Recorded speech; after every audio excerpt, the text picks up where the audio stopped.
বাংলাদেশ নিয়ে এক বিবৃতি দেয় রাশিয়া। প্রকাশিত ওই বিবৃতিতে বাংলাদেশের রাজনৈতিক পরিস্থিতি নিয়ে উদ্বেগ প্রকাশ করেন রুশ পররাষ্ট্র মন্ত্রণালয়ের মুখপাত্র মারিয়া জাকারোভা।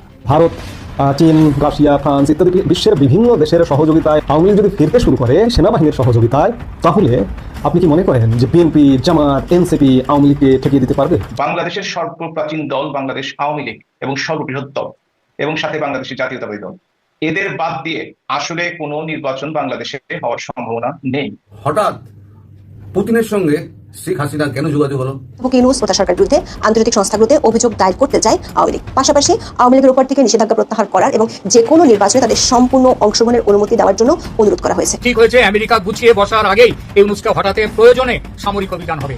আসসালামু আলাইকুম। Breaking news. এইবার পুতিন কাকা তিনি কিন্তু সরাসরি বলে দিয়েছেন প্রধান উপদেষ্টা ডক্টর ইউনূসকে যে আওয়ামী লীগ ছাড়া বাংলাদেশে কোনো ধরনের নির্বাচন হবে না।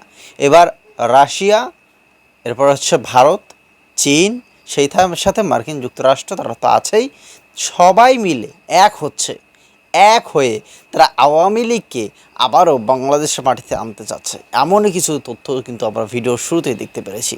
আশা করছি যে এই ভিডিও সম্পর্কে আপনাদের মূল্যবান মতামত কমেন্টে লিখবেন।